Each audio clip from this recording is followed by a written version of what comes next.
বিশ্ব সংবাদে আপনাকে স্বাগত। শুরুতেই জানাবো হাতে পাওয়া সর্বশেষ আন্তর্জাতিক সংবাদের শিরোনাম, পরে বিস্তারিত। প্রথমে ইসরায়েল, ফিলিস্তিন ও ইরান যুদ্ধ চলছে, জানিয়ে দিব আমাদের হাতে থাকা সর্বশেষ গুরুত্বপূর্ণ আপডেট। আন্তর্জাতিক সংবাদ, উল্টে পথে নেতানিয়াহু, ভেস্তে যাওয়ার সংখ্যায় যুদ্ধবৃদ্ধির সম্ভাবনা। জানিয়ে দিব চুক্তি হোক বা না হোক, রাফায় অভিযান চালাবে নেতানিয়াহু। আরো জানিয়ে দিব ইসরায়েলি আগ্রাসনে গাজায় যুদ্ধবৃদ্ধির জন্য আন্তহীন অপেক্ষা।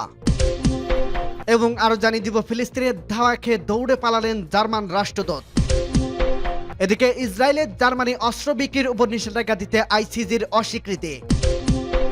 এবং সর্বশেষ জানিয়ে দেব আইসিজির গ্রেপ্তারি থেকে বাঁচতে যুক্তরাষ্ট্রকে চাপ দিচ্ছে ইসরায়েল। শুনছিলেন সংবাদ শিরোনাম, এরপর বিস্তারিত। তার আগে অনুরোধ থাকবে, ভিডিওটি যদি ভালো লেগে থাকে ভিডিওটিতে একটি লাইক এবং কমেন্ট করে জানিয়ে দিন ভিডিও সম্পর্কে আপনার মূল্যবান মতামত, এবং আরো কমেন্ট করে জানিয়ে দিন ভিডিওটি আপনি কোথা থেকে দেখছেন এবং শুনছেন। আর অবশ্যই ভিডিওটি আপনি আপনার সোশ্যাল মিডিয়ায় শেয়ার করতে ভুলবেন না।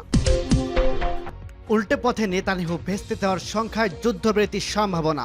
ইসরায়েলের প্রধানমন্ত্রী বেঞ্জামিন নেতানিয়াহু বলেছে, যুদ্ধবৃদ্ধি চুক্তি হলে গাজা রাফাতে হামলা চালাবে ইসরায়েলি বাহিনী। তার এই মন্তব্যের পর ফিলিস্তিন সশস্ত্র গোষ্ঠী হামাস ও ইসরায়েলের মধ্যে যে যুদ্ধবৃদ্ধি এবং জিম্মি চুক্তি হওয়ার একটি সম্ভাবনা তৈরি হয়েছিল, তা ভেস্তে দেওয়ার সংখ্যা তৈরি হয়েছে। মঙ্গলবার 30 এপ্রিল নেতানিয়াহু জানিয়েছে, চুক্তি হলে এবং না হলেও গাজায় রাফাতে হামলা চালাবেন তারা। নেতানিয়াহুর এমন মন্তব্যের মাধ্যমে কার্যত জিম্মির মুক্তি এবং যুদ্ধবৃদ্ধি ইসরায়েলের সদিচ্ছার অভাব দেখা যাচ্ছে। মঙ্গলবার হামাসের হামলার নিহত ইসরায়েলিদের পরিবারের সদস্য এবং উগ্রপন্থী জাতীয় নিরাপত্তা মন্ত্রী বেন গিভিরের সঙ্গে বৈঠক করেন নেতানিয়াহু। এরপর তিনি বলেন, সব লক্ষ্য অর্জিত হওয়ার আগে যুদ্ধ বন্ধ করে দেবে, এটি আমাদের বিবেচনায় নেই। সম্পূর্ণ জয় পেতে আমরা রাফাতে প্রবেশ করব এবং সেখানে থাকা হামাসের ব্যাটালিয়নকে নির্মূল করব, চুক্তি হোক বা না হোক। ইসরায়েলের প্রধানমন্ত্রী দপ্তর থেকে দেওয়া এক বিবৃতিতে জানানো হয়েছে, স্বজন হারানো ইসরায়েলি প্রধানমন্ত্রী বেঞ্জামিন নেতানিয়াহু এবং নিরাপত্তা পরামর্শক তাসি হানিকবেকিকে যুদ্ধ বন্ধ করার আহ্বান জানিয়েছেন। প্রধানমন্ত্রী নেতানিয়াহুর সঙ্গে বৈঠকের পর জাতীয় নিরাপত্তা মন্ত্রী বেন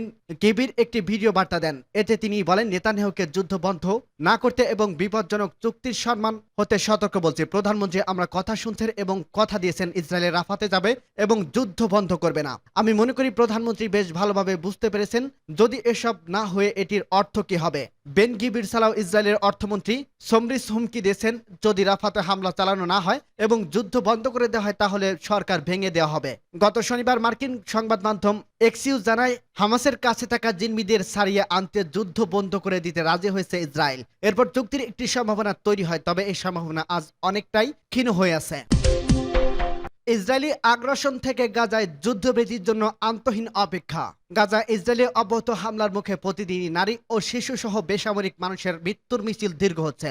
গত 7 অক্টোবর থেকে মঙ্গলবার পর্যন্ত নিহত সংখ্যা 34,500 ছাড়িয়েছে। আহত হয়েছে 77,000 জনের বেশি। হতাহতের অধিকাংশই নারী ও শিশু। গতকাল সালেম আবু তয়েব নামের আরেক সাংবাদিক নিহত হয়েছেন। মধ্য গাজার নুসাইরাত শরণার্থী শিবিরে ইসরায়েলের বিমান হামলায় তিনি নিহত হয়। পুরো উপত্যকায় 85% বাসিন্দা বস্তুচ্যুত হয়েছেন। ক্ষুধা ও বিনা চিকিৎসায় প্রতিনিয়ত মারা যাচ্ছে ফিলিস্তিনিরা। এই অবস্থায় আবারও একটি যুদ্ধবৃদ্ধির জন্য আলোচনায় বসেছিল ইসরায়েল ও হামাস। মিশরের কায়রোতে এই আলোচনার কোনো ফলপ্রসূ পরিণতির দিকে না এগিয়েই শেষ হয়েছে। হামাসের প্রতিনিধিরা কায়রো ছেড়েছেন। এই অবস্থায় গাজায় গণহত্যা নিয়ে ইসরায়েলের উপর চাপ বাড়ছে। বার্তা সংস্থা এপি বলেছেন, আন্তর্জাতিক অপরাধ আদালত বা আইসির সম্ভাবনা গ্রেপ্তারি পরোয়ানা নিয়ে উদ্বেগ ইসরায়েলের কর্মকর্তারা। এই আদালত পরোয়ানা জারি করলে সদস্য দেশগুলো গ্রেপ্তারের শিকার হতে পারেন নেতানিয়াহু সহ ইসরায়েলের কর্মকর্তারা। এ নিয়ে ইতিমধ্যে ক্ষুব্ধ প্রতিক্রিয়া জানিয়েছেন নেতানিয়াহু। সামাজিক মাধ্যম এক্সে তিনি বলেন, তারা আইসিসির কোনো পদক্ষেপ মানবে না। এদিকে স্থানীয় সময় মঙ্গলবার আন্তর্জাতিক বিচার আদালতে বা আইসিজের জার্মান বিরুদ্ধে আনা নিকারাগুয়ার অভিযোগ নিয়ে রুল জারির কথা রয়েছে। ইসরায়েলে অস্ত্র সহায়তা দিয়ে জার্মানি 1948 সালে গণহত্যা নীতিমালা লঙ্ঘন করছে, এমন অভিযোগে মামলাটি করে নিকারাগুয়া। স্থানীয় সময় বিকাল 3টায় শুনানির শুরুর কথা রয়েছে। এই প্রেক্ষাপটে আইসিজেতে কাজ করা অস্ট্রেলিয়ার বিখ্যাত বিচারক হার্লি চার্লিসওয়ার্থ বলেছেন, ইসরায়েলের উচিত গাজায় তাদের হামলা বন্ধ করা, যাতে সেখানে নির্বিঘ্নে ত্রাণ সরবরাহ করা সম্ভব হয়। দ্য গার্ডিয়ান অনলাইনে জানায়, হামাসের সঙ্গে কোনো চুক্তি হোক বা না হোক, দক্ষিণ গাজায় রাফায় অভিযান চালানোর ঘোষণা দিয়েছে ইসরায়েলের প্রধানমন্ত্রী বেঞ্জামিন নেতানিয়াহু। রাফায় অভিযান নিয়ে আপত্তি জানিয়ে আসছে যুক্তরাষ্ট্র সহ ইসরায়েলের পশ্চিমা মিত্ররা। তারা সেখানে বড় ধরনের বেসামরিক প্রাণহানির সংখ্যাও বাড়ছে। এদিকে মার্কিন পররাষ্ট্র মন্ত্রণালয়ের মানবাধিকার লঙ্ঘনে ইসরায়েলের সামরিক বাহিনী 5টি ইউনিটের জড়িত থাকার প্রমাণ রয়েছে, তবে তারপরে তারা তাদের সহায়তা দেওয়ার অব্যাহত রেখেছে। এসব মানবাধিকার লঙ্ঘনের ঘটনা গাজার বাইরে ঘটছে। ফিলিস্তিনিদের ধাওয়া খেয়ে দৌড়ে পালালো জার্মান রাষ্ট্রদূত। ফিলিস্তিনিদের ধাওয়া খেয়ে দৌড়ে পালালেন জার্মান রাষ্ট্রদূত অলিভার অগজা। বিভিন্ন সামাজিক যোগাযোগ মাধ্যমে ছড়িয়ে পড়ছে এই ভিডিও। পশ্চিমা তীরের ফিলিস্তিন জাদুঘর পরিদর্শনের গিয়ে এই পরিস্থিতির সম্মুখীন হন জার্মান রাষ্ট্রদূত। ভিডিওতে দেখা গেছে স্যুট কোট পরিহিত এক ব্যক্তি জনঘর থেকে বাঁচাতে দৌড়ে পালছেন। তিনি আর কেউ নন, ফিলিস্তিনে নিযুক্ত জার্মান রাষ্ট্রদূত অলিভার অগজা। মঙ্গলবার পশ্চিম তীরের ফিলিস্তিনের জাদুঘর পরিদর্শনে গিয়ে তিনি বলেন, এ সময় জনরোষে পড়েন তিনি। ভিডিওতে দেখা যাচ্ছে জার্মান রাষ্ট্রদূত প্রাণ ভয়ে দৌড়াচ্ছেন। এ সময় তার পেছনে বেশ কয়েকজন বিক্ষুব্ধ যুবক ছুটে আসছে।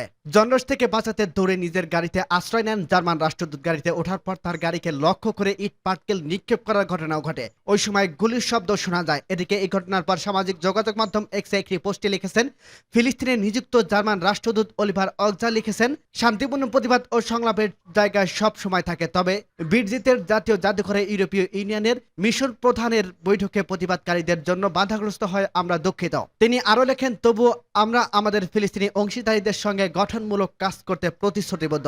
গত বছর 7 অক্টোবর ইসরায়েলে বিভিন্ন অবৈধ বসতি লক্ষ্য করে হামলা চালায় গাজার স্বাধীনতাকামী সশস্ত্র গোষ্ঠী। ওই দিন থেকে গোষ্ঠীটিকে নির্মূলের নামে গাজায় গণহত্যা শুরু করে তেল আবিব। 7 অক্টোবরে ওই হামলার পর ইসরায়েলি প্রধানমন্ত্রী বেঞ্জামিন নেতানিয়াহুর সঙ্গে দেখা করতে ইসরায়েলিদের প্রতি সংহতি জানাতে সরাসরি দেশটিতে ছুটে যান জার্মানের চ্যান্সেলর ওলাফ শলজ। এছাড়া ইসরায়েলের বিরুদ্ধে আন্তর্জাতিক বিচার আদালতে দক্ষিণ আফ্রিকা গণহত্যায় যে অভিযোগ এনেছে সেটির বিরুদ্ধেও লড়াই ঘোষণা দিয়েছে জার্মানি। ফলে দেশটির ওপর তীব্র ঘৃণা ও ক্ষোভ থেকে রাষ্ট্রদূতকে ধাওয়া দিলে ফিলিস্তিন তরুণরা।